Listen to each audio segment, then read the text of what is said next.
Hey everyone, in this video, Ben Shapiro once again destroys Sam Harris and his simplistic understanding of Bible interpretation, along with a couple other things. This is part 2 to a 2-part reaction series, so if you haven't seen the first one, go watch that and come back. I'll be here, I'm waiting. But if you've already done that, then I'm not going to hold you up anymore. Enjoy the video. But virtually all major universities were sponsored by the Catholic Church, which saw consonance between science and religion to actually investigate the natural world. Well, no, I mean, I think that's backwards. I think the reality is there was no, I mean, everything that was good that was done anywhere at any time prior to, pick your year, was done by some religious person. I mean, there was just nobody else to do the job, right? So you could make the argument that, Catholic. Right, but it's not just a religious person, though, right? I get what he's saying, is that everybody was religious, so of course all advancement was done by religious people.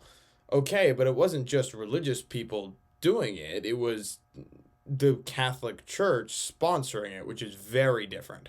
It is very different to have one person like Newton, who happens to be, although Newton was also kind of an example of this for other reasons, but it's different to have one person who it happens to be religious to do scientific endeavors, and you can say, oh, well, that's just coincidence. But if the scientific endeavor is being sponsored by the institution of the church, that is, you can't hand wave that away so easily as Sam seems to want to do here. Built every bridge in Europe until the Protestants came around and they built their half of the bridges. I mean, so there was just no one else to do the job. And we're human beings who want to pursue various ends, many of which require breakthroughs in learning. So, engineering got born in a religious context. Physics was, the first physicists were people who were Christians, who were, as is often pointed out, Newton spent half his time worrying about biblical prophecy.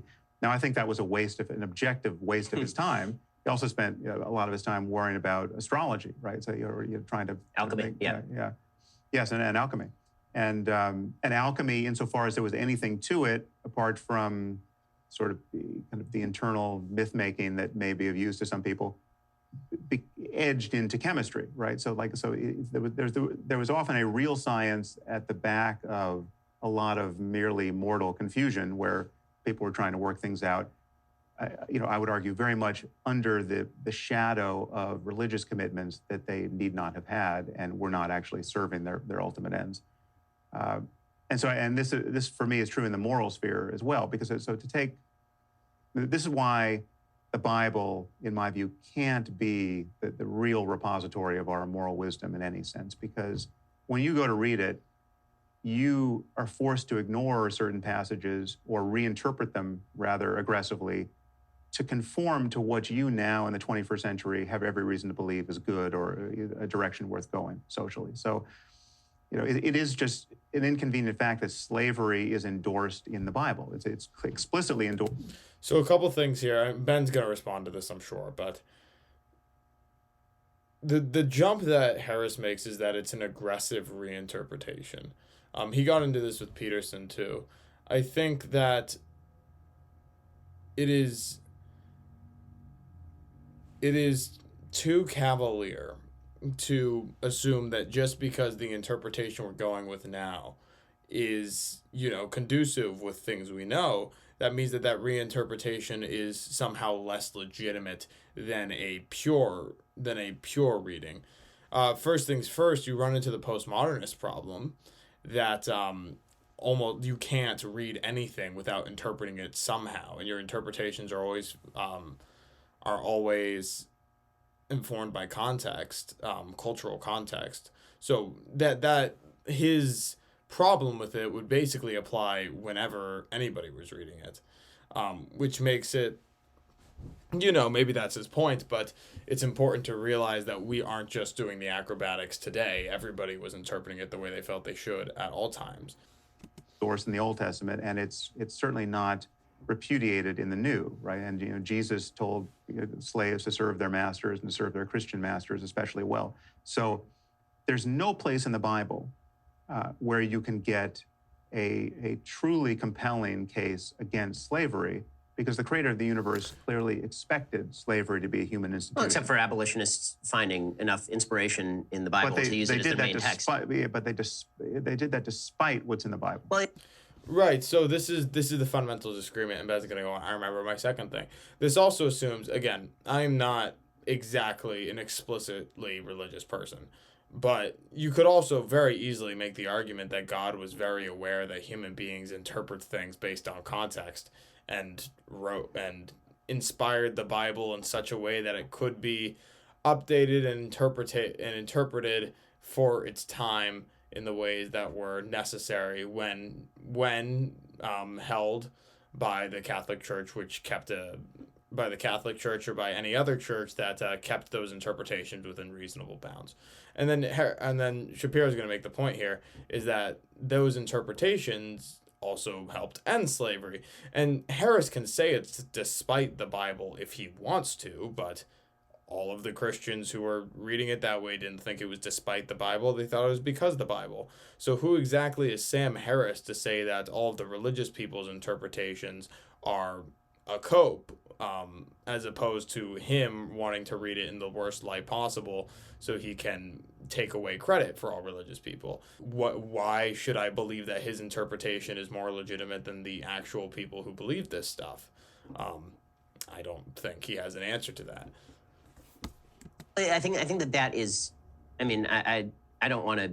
This shouldn't sound insulting because it's not meant as an insult. I think that from a religious point of view, that's a simplistic reading of the Bible's role in human affairs, meaning that when any written document is given to any group of people, it has to be given to people in a way that they can understand. It's not that slavery was endorsed by the Bible. It's that slavery is universal among human civilization until modern times. But it was no. There are religions that have different points of view on all these questions, right? So it was possible in the 5th century BC to have a take on ethics with respect to like slavery or the killing of combatants or non-combatants.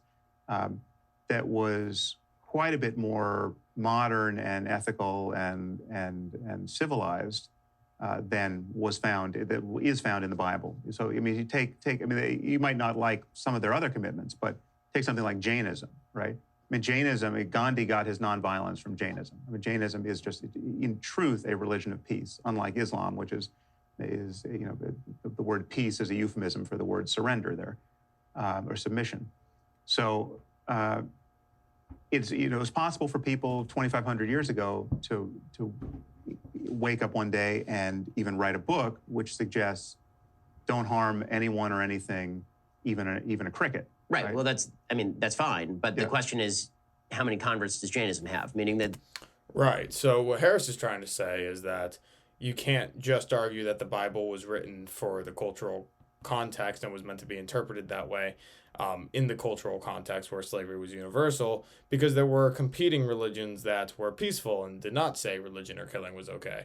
And now Ben is going to point out that those religions never grew and therefore never had any impact, much less a serious positive one, on the collective humanity culture. Gandhi was probably the only exception to this rule, while Christianity and Judeo-Christian ethics have shaped humanity for the better over millennia. The point of, if you're going to give a book over, let's pretend that you thought that God existed and that you were he. And it was your job to convey to a group of human beings what you think morality should be, understanding that they're going to take that and develop that because we do have this gift of human reason that we use to develop things. Right. This is what I said earlier, is that an all-knowing God would know the nature of his creations and know that they would interpret and update. And, he would write the Bible to be conducive to that, theoretically. And so there's a root text, and then it is developed over time. This is why I think Judaism is particularly kind of unique in this respect, because that's been an ongoing dialectic for literally thousands of years. I mean, there's legitimately, thousands of pages of tractates of just people arguing about these particular issues. You would say that the argument should have started from the point of there was no text for them to argue about, and they should have just argued from sort of a priori reason, maybe. No, I mean, I respect text, but I think the principle of revelation is a problem. But just to back up for a second, I think it's certainly problematic for you as a Jew to argue that the legitimacy or success of a religion is best measured by the number of adherents in the year 2018. Right? No, but the point of Judaism also is that it says in the Bible itself that God is going to make, great peoples of all of Abraham's sons, for example. And as Maimonides put it in the Jewish belief, even the growth of Islam and Christianity, which are obviously based on a certain Judaic root. I think Islam less so, because there's an actual rewriting of the Old Testament, and the New Testament not as much. Maimonides suggested that Christianity had basically been brought about as an extension of Judaism, which is the greatest, Christianity is the greatest converting religion in the history of the world. Right. So but it seems so strange to count at the success in terms of numbers of Christianity and Islam, given that. Well, it's not just about numbers; it's also about cultural impact there. That's important to note, because you're comparing this to Gandhi's religion, which I didn't even know how to name until just now. The basic principle, the bottom line is the basic principles of Judaism, those have been embraced in a way that the basic principles of Jainism have not across time, and they've shaped civilizations in a way that is significantly better than the principles of Jainism have shifted any number of small people. Correct. This is absolutely the bottom line. And then the other problem is that notice that the question of where did morality come from, Harris can't really answer. And again, this is because he doesn't answer here. That's not fair. He has whole books about how he tries to answer this. But fundamentally, you have to make an assumption somewhere. You have to have a priori principle somewhere. And religious people have texts that they believe are real and true. And if you are an atheist or a moral relativist, and usually those two go hand in hand, your starting assumptions are things that you yourself admit are arbitrary, which kind of weakens your argument.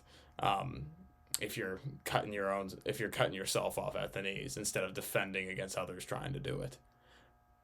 Hey guys, I hope you enjoyed that reaction video. If you did, drop a like and please consider subscribing to see more. If you didn't, tell me why. I want to hear your thoughts down in the comments below. I want to have these conversations.